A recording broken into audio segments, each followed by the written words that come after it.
estamos de volta então com o nosso programa, hoje falando sobre liberdade.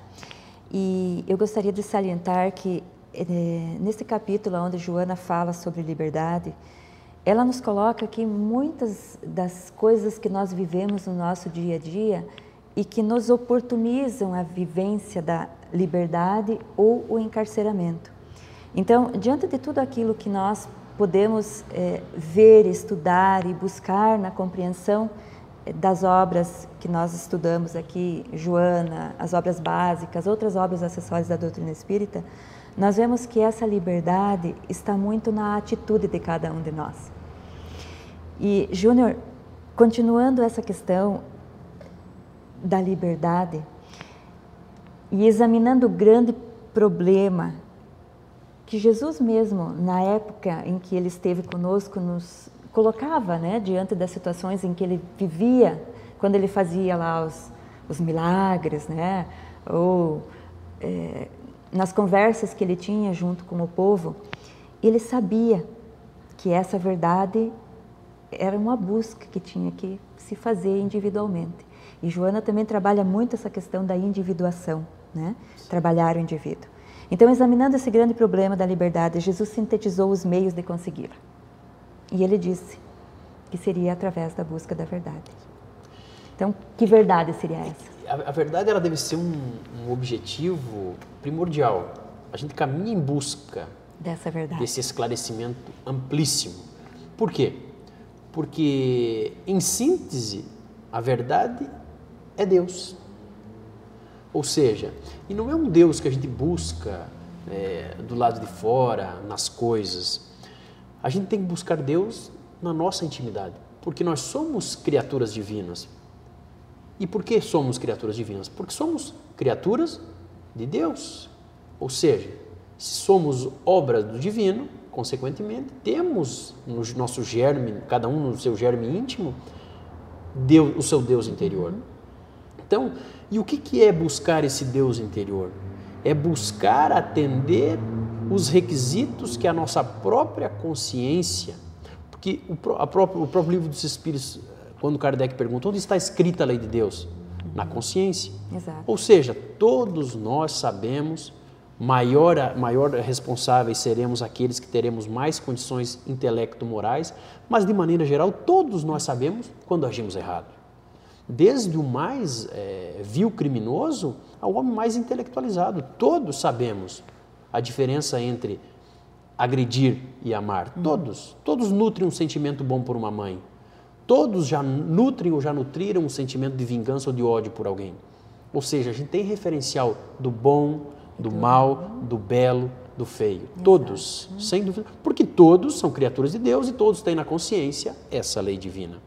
Então, essa busca por essa verdade íntima, por esse Deus, ela tem que partir o quê? De um processo de autonomia.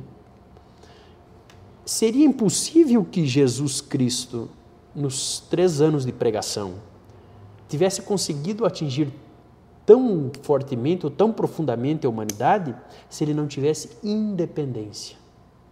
Cristo foi o modelo da autonomia. E na vida prática, no nosso cotidiano, a gente traz a forma ou o método que Jesus utilizou para defender as suas teses e colocar em prática e estabelecer o seu evangelho, e a gente perceberia que muita coisa poderia ser copiada e feita à semelhança do Cristo.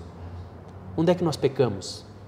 Nós não temos ainda a maturidade ou fibra moral suficiente para sermos independentes. Então, era aí que, quando você coloca, né, que ele tinha autonomia, né? O que era essa autonomia que ele tinha? Essa autonomia era confiar na verdade íntima dele. Autoridade moral. Né? Isso, como disse para ti, tem que ter muita fibra moral para você poder renunciar às liberdades pregadas pelo mundo e vincular-se à sua ou seu padrão de liberdade. Ou seja, Cristo não negociou com os políticos da época, Cristo não negociou com os guerreiros da época, Cristo foi fiel à sua verdade, à sua proposta de liberdade, tanto que morreu crucificado e ainda pedindo para que Deus tivesse a piedade com toda a humanidade. Então, quer dizer, É possível ter liberdade numa proposta no meio político se o indivíduo está manietado por viciações ou por comprometimentos morais? É possível? É impossível. O indivíduo não é independente. É possível governar um município, um estado, um país, se eu tenho comprometimentos de ordem moral nos porões da minha consciência? Impossível. Então, quer dizer, como é possível educar uma família com liberdade e autoridade moral, estabelecendo um processo de liberdade íntima para seus filhos, para com a esposa, se nos porões da minha intimidade eu tenho comprometimentos que me encarceram nas viciações, nos equívocos de ordem moral, de ordem ética? Então, quer dizer, é uma busca de liberdade em que se renuncia os padrões de liberdade do mundo em prol de um padrão de liberdade consciencial. Exatamente. Por isso que eu digo, é uma escolha por o estabelecimento de um hábito que no início vai chocar muito, vai colocar a gente muito em xeque, porque massificou-se as propostas muito mais de libertinagem do que de liberdade. Isso vai gerar cedo ou tarde, no início pelo menos, conflito, dúvida, insegurança. Mas se o indivíduo estiver imbuído convictamente, terá com certeza todo o ânimo para seguir em frente nesse processo. Exatamente. E olha, assim, para completar essa colocação tua, Joana fala assim: livre é o espírito que se domina, que se conquista, movimentando-se com sabedoria por toda parte, idealista e amoroso, superando as injunções pressionadoras e aquinhoantes do meio em que vive. Peguemos aí, para exemplificar mais uma vez, a figura de Gandhi.